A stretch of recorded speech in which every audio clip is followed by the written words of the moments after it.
गिबियावनो बयखौबो बड' निउस इउटुब चेनेलनि गोदान खौराङाव बरायबाय। नोंथांमोननि थाखाय बे समाव माखासे खौरां लाबोदों।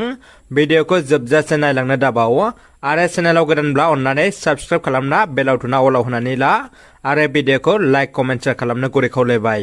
दानिया फैदो दिनैनि खौराङाव। बिजनी दखरा एबसुनि बानजायनायाव अक्सिगुरि दालाय एबसुनि सिङाव थानाय 4 नं थाइसुगुरि गुदि फरायसालिनि गेवलां गेलेग्रा फोथाराव बड'फा गोजोरथियारि सोलायनाय मावथांखिजों लोब्बा लाखिनानै हा-हु सोलोंथाइ समाज रांखान्थि बायदिनि सायाव बिथा खालामनानै सांग्रांथियारि मेल हाबाफारि लादों। बे हाबाफारिखौ बिजनी दखरा एबसुनि आफादगिरि सुबिलाल दैमारि बिथांनि मेल सामलायनायजों दैदेनो। हाबाफारियाव बाहागो लाफैयो मिरु एबसुनि गाहाय नेहाथारि कनेन्द्र बसुमतारी, चिरां जिल्ला एबसुनि आफादगिरि दिलीप कुमार बसुमतारी बिथांमोनजों लोगोसे एबसुनि मावथि बिबानगिरिफ्रा बाहागो लायो। मानास हाग्रामानि कुक्लुं रेन्जनि बै ओनसोलनि रायजो राजाफ्रा थाबैनो हानि फोरमान बिलाइफोरखौ मोनगोन, बिनि सायाव एबसुआ सावरायगासिनो दं होननानै फोरमायथियो।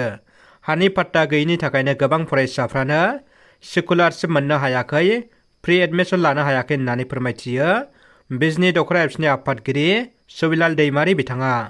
सिनाय मोनै दुथाङा दतमायाव थरसे ग्रेनेड खुबैदों। क'क्राझार जिल्लानि सिङाव थानाय दतमा बाजारनि समेन सरकारनि गेलामाल दखानाव सिनाय मोनै दुथां सुबुंफ्रा ग्रेनेड बम गारदों। बे गारनाय ग्रेनेड बमा बेरेयाव जिउ रैखा मोननो हादों दखानदारा। बे जाथायखौ सोर मावदों दासिम मिथिनो मोनाखै। जाथायनि सायाव पुलिसआ नायबिजिरनायखौ गोख्रों जागायबाय। नलबारि जिल्लानि कृष्णा बर'नि फिसाज्ला चन्दन बर'आ गोमानानै दङ। नलबारि जिल्लानि सिङाव थानाय दामदामा गामिनि थागिबि कृष्णा बर'नि फिसाज्ला 19 बोसोर बैसोनि चन्दन बर' मुंनि सासे लाइमोना थांनाय 7 दिसेम्बरनिफ्रायनो गोमानानै दङ।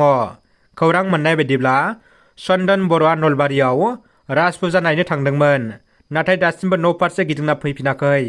बेनिखायनो नोंथांमोना सावगारियाव नुनाय चन्दन बर'खौ बहाबाफोर नुसनोब्ला 9957293568 बे मबाइल नाम्बाराव फोनांजाब खालामनानै खौरां हरनो थाखाय न'खरनि सुबुङा खावलायहरदों।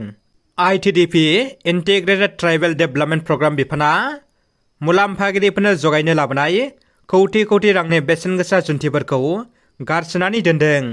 क'क्राझाराव थागिबि मुलाम्फागिरिफोरनि थाखाय प्रधान मन्त्रि आदि आदर्श ग्राम योजनानि सिङाव ITDP बिफाना होनाय कौटि कौटि रांनि मेसिनारिखौ लेवा हाग्राया साग्लोबदों।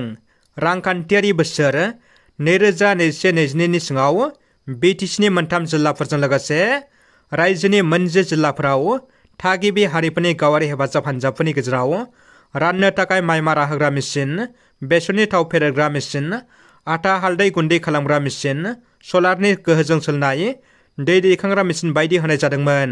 नाथाय सोमोनांथाव बाथ्राया बेनोदि ITDP बिफानजों जगायजानाय बांसिन जुन्थियारिफ्रा सान्दुं अखायाव गोग्लैसोनाय थासारियाव दङ।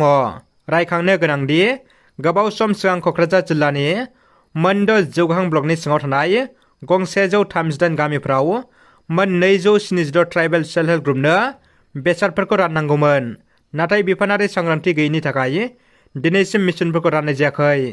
क'क्राझाराव आइजो BPF गांखंनि सावराय जथुम। फैगौ लकसभा बिसायख'थिखौ लानानै BPF आइजो गांखं हिसाबै माबायदि आरो माबोरै साखाफारा एबा गोख्रों जानांगौ बिनि सायाव क'क्राझाराव आइजो BPF गांखंनि सावरायमेल। हाबाफारियाव BPF आइजो गांखंनि आफादगिरि सुप्रिया रानी ब्रह्म आरो पलिसि मेकिं बडि PMBनि सोद्रोमा मालती रानी ब्रह्म बिथांमोना बाहागो लायो। बिटिआरआव BJP दोलोआ गोख्रों सोमावसारदों। झारखान्डनि कंग्रेस दोलोनि सासे MPनि मावख'निफ्राय 300 कौटि रां बोखांनायखौ लानानै हादरनाङैनो BJPआ गोख्रों सोमावसारदों। कंग्रेसजों लोगोसे इन्टारिम गोरोबथायाव जाख्ल'नाय आरो जाख्ल'नायनि बेरेखायै क'क्राझार जिल्ला भारतीय जनता पार्टीआ मोनसे गिदिर हेंथा हाबाफारि खुंना गोख्रों सोमावसारो।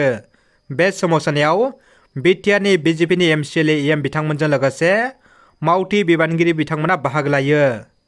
समाज बेरेखा खामानिफोरखौ होबथानो social development and reformation committee दाफुंबाय। उदालगुरि जिल्लानि सिङाव थानाय बनगुरुम सानजौरां फरायसालिनि गेलेग्रा फोथाराव इउनाइटेड फाराम अफ एक्सन दिब्या समाज बेरेखा खामानिफोरखौ होबथानानै समाजखौ फोसाबनो थाखाय गासै गं 16 गामिनि रायजो राजाफोरखौ लानानै social development and reformation committee दाफुंनानै होयो। दानानै होजानाय बे कमिटियानो समाज बेरेखा खामानि मावनायफोरखौ नोजोर होगोन आरो फोसाबगोन होननानै खौरांनि गेजेरजों मिथिहोदों एक्स एनडिबि डि बानस आरो गोदानै दाजानाय कमिटिनि लेङाइ नेहाथारि रनजित बसुमतारी बिथांमोना। रादाबा एसेनोसै। भिडिअखौ जोबजासिम नायनायनि थाखाय नोंथांमोननिसिम गोजोननाय थाबाय। Thank you all.